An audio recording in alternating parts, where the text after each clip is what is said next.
All right, man. What's up, everybody? It is Tuesday, March 18th. We've got Adam, Are we live? the Peak. Hello. We are live. Syllabus. Host of People of Packaging Podcast. You got me, Evelio Mattos, host of Packaging Unboxed. Today, we're talking about a post that we saw this morning on paper cups and microplastics. Microplastics. So we're going to kind of talk about it, break down what's happening, what to consider, and how that kind of impacts your packaging. So we'll get to it in a second.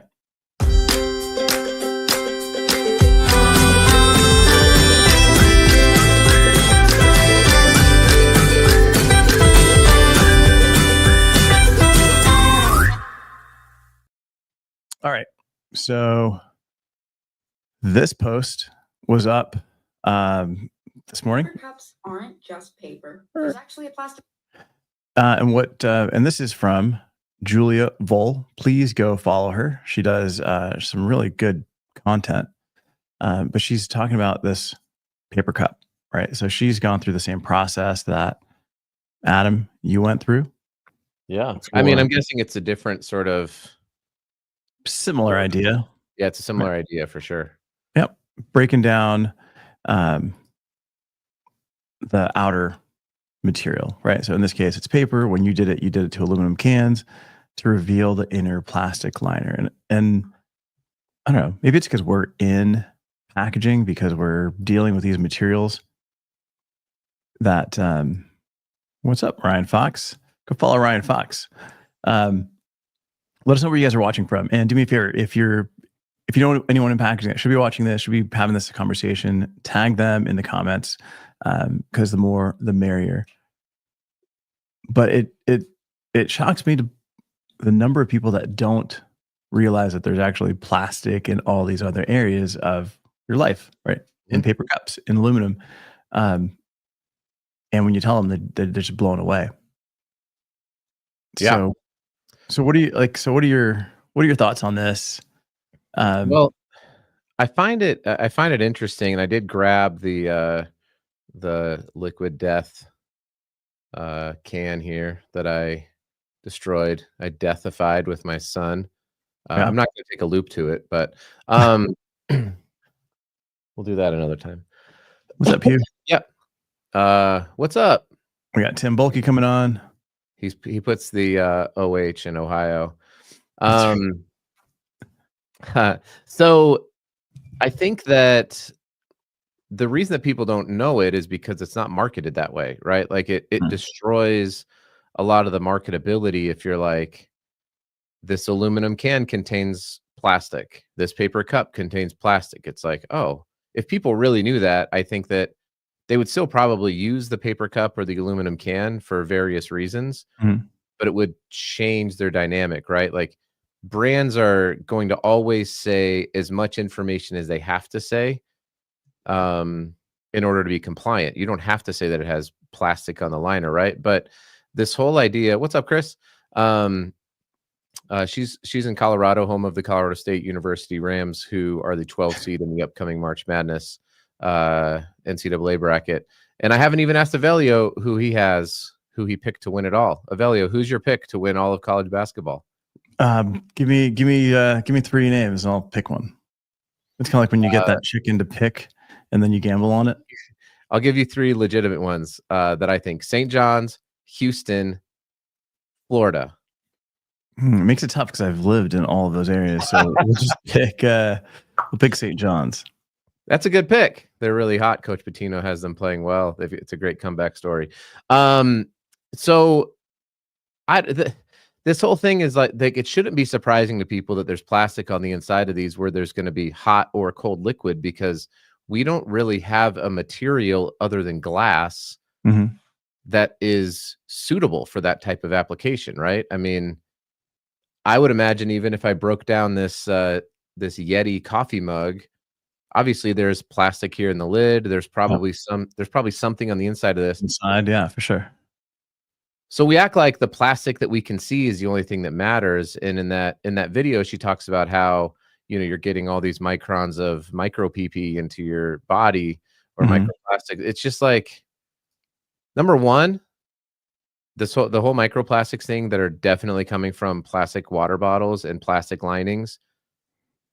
I don't know.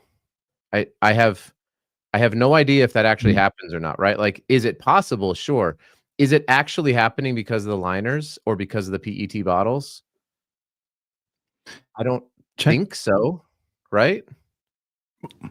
Well, that's the thing, right? Like it's you can look at a million different studies and interpret each one a million different ways. So yeah, your water bottles, they're sitting in the hot sun and they're allegedly breaking down and you're getting plastics in there, but are you getting plastic from that or are you getting plastic from the water being put in and all the plastic lines that have been, that the water's kind I don't of been think through, right? Like, I don't think almost any of it is actually coming from that. I think a lot of well, it's coming like our clothing and but like, so if you look, there's a few studies on the water in the plastic water bottles, and that allegedly already contains microplastics. Yeah. In that water, right? So Right. like, where's that coming from? Could it be from our clothes? 100%. Like, yeah, I don't there's know. a ton There's of plastic in it. there's a ton of plastic in our clothing and we wash them all the time, right? And then that water goes somewhere, and it struggles to be filtered. What do we have here? Did you chat GPT this? Please tell me you did No, not. I actually went and found cups at Home Depot, Okay, right? Disposable paper cups, talk to me. $207 for a cup. Yeah, But I check think this out. Elizabeth won, if I had to guess. Tim, the Akron Zips are not going to win at all. I'm so sorry. Whoa. Oh, whoa, It says, polylined. Oh, yeah, right. So like, that's pretty good. They're being upfront about it. It's just nobody's reading it, right? You just see paper cup. All right, $207 for a cup. Do it, right? Like that's the challenge. yeah, it's Even if you tough. put it, are people going to read it? I mean, they can, at least on that Home Depot page, they have the ability to do so. And, it also begs the question, if, let's say you get like a PLA cup that says compostable, even though nobody composts those cups, Right. like they end up recycling them because it's green and pretty and, is made to look sustainable, but they go to the recycling bin, which is a massive problem. So stop doing that. If you see if you see something that says, I forget, Compost. eco products, Yeah. Landfill. compost, you throw it in the trash. If there's not a way to industrially compost packaging in your state, just throw it in the trash. Why? All right.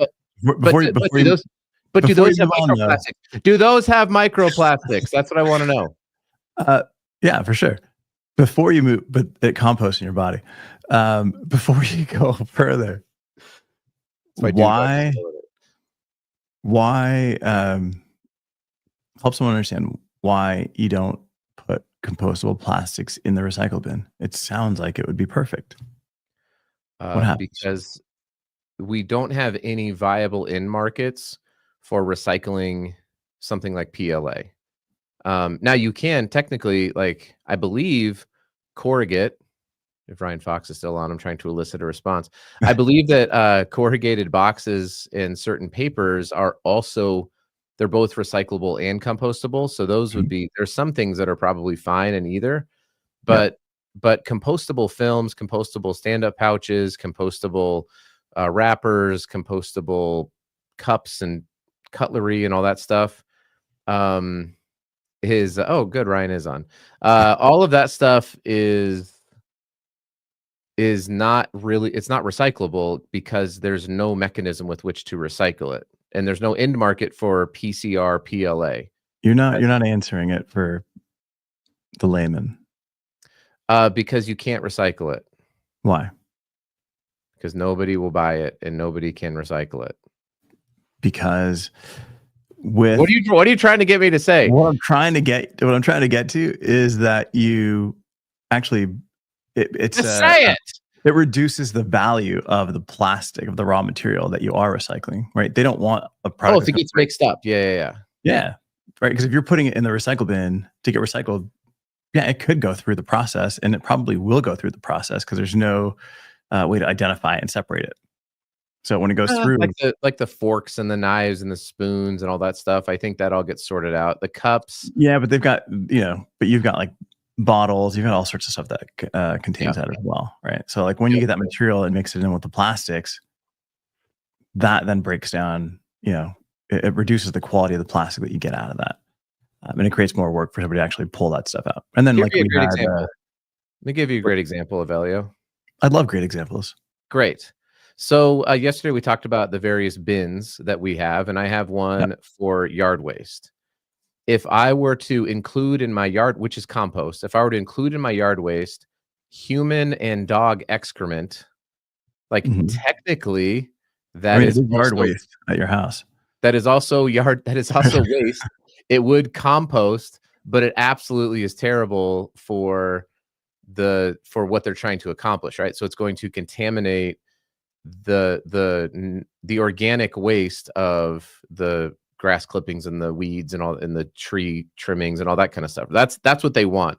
Similarly, like don't take a dump in there is what I'm trying to say. Don't poop in your compost bin, and don't should be the new name of the show.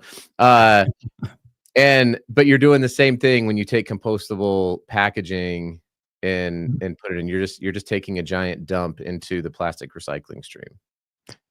So then before we wrap up here, if you see those compostable dog poop bags, you don't pick up the poop and you don't put them in that bag and you don't put that in your compost bin. Is that what you're saying? If you have a compostable dog poop bag and you're just going to throw away the bags and just throw them put everything that's going to go into there into your regular trash. If you pick up dog poop in a compostable bag, put it in the trash. The compostable bags are kind of silly for dog poop because you can't compost the bag once you fill it with dog poop. Yep. This has been it's been a really crappy episode. It has. All right, guys. We're going to wrap up. We'll see you guys tomorrow. By Dude Wipes. We will see you guys.